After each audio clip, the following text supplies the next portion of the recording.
Kayo ang dahilan kung bakit di ako sumuko sa mga bagay na kung ba't ang luha ko'y tumulo. Ito ang mensahe ko upang aking ipahatid sa mga tropa, kaibigan, kapangkat at kapatid. Pasasalamat kong kay tagal ko nang gustong sabihin. Ang puso ko ang gumawa nitong aking awitin. Para sa inyong lahat, ito ang tanging paraan sa mga taong para sa akin ay palaging nandyan. Hambog.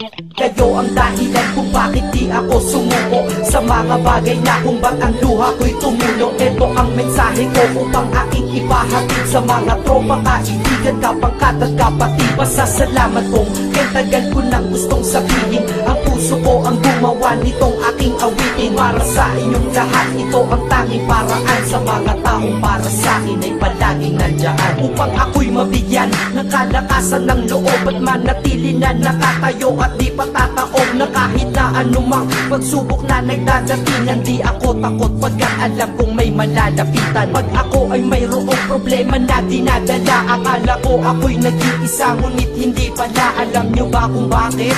Kasi andyan sila, handa na iabot ang tulong nagmula sa kanila. Walang reklamo at walang hinihingi na kapalit. Kaya di lang kaibigan turing ko kundi sang malapit na kapatid. Sila'y kinikilala kong ikalawa na pamilya. Wag ko daw isiping mag-isa ka pa. Dahil sila'y aking sandalan, di ako pinabayaan. Damahin ko kalungkutan, di nila pinapayagan. Kung wala kayong lahat kaibigan ko, marahil wala na rin ako, ngunit nandito pa ako dahil kayo ang dahilan kung bakit di ako sumuko sa mga bagay na kung ba't ang luha ko'y tumulo. Ito ang mensahe ko upang aking ipahatid sa mga tropa, kaibigan, kapangkat at kapatid. Pasasalamat kong kay tagal ko nang gustong sabihin. Ang puso ko ang gumawa nitong aking awitin. Para sa inyong lahat, ito ang tanging paraan sa mga taong para sa akin ay palaging nandyan. At di kayo nawawala at di ako tinalikuran. Yan ang dahilan kung bakit hindi ko kinalimutan ang aking pinagmulan. Pakikisama nangunguna. Pag nakita ka ng tropa, sasabihin shot ka muna. Pag nabadrip sa pamilya, lalabas ka lang ng bahay. Lakad lang ng konti, andyan sila at merong tagay na inyong pagsasaluhan at inyong pinapaikot. Simpleng tulong yan nilang unti-unting pinapalimot. Ang problema mong pasan-pasan sa mga pangyayari sa tahanan o sa pera o kahit pa sa babae. Kahit sa gulo o away, tila ba mga sundalo, di pwedeng maiwan ang isa manalo o matalo. Ganyan ang kaibigan ko, mas kilala bilang barkada. Kung ako'y mamamatay na bukas, ako'y handa na. At kung may ikalawang mundo o buhay para sa akin,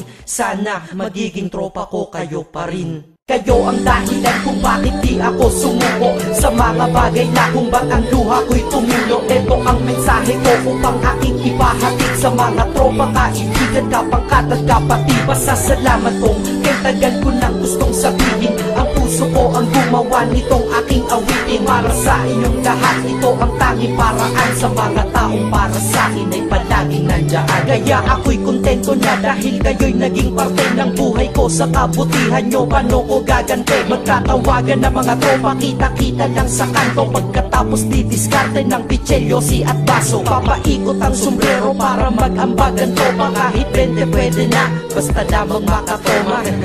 Ganito kami, at least magkakaramay. Kaya wag kang magtaka kung ba't masasaya ang tambay. Dahil tambay ay binubuo ng samahan na tunay. May kaibigang adik, mabait, iba ay merong sungay. Oo, iba-iba ang aming mga katauhan, pero iisa ang grupo pag sa trip at kagaguhan. Pag ika'y nalulungkot, kanino ka ba lumalapit? Pag nais mong bumitaw, kanino ka ba kumakapit? At kanino ka lumapit sa oras ng kagipitan?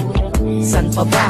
Diba sa kaibigan? Kayo ang dahilan kung bakit di ako sumuko sa mga bagay na kung ba't ang luha ko'y tumulo. Ito ang mensahe ko upang aking ipahatid sa mga tropa, kaibigan, kapangkat at kapatid. Pasasalamat kong kay tagal ko nang gustong sabihin. Ang puso ko ang gumawa nitong aking awitin. Para sa inyong lahat, ito ang tanging paraan sa mga taong para sa akin ay palaging nandyan. Salamat.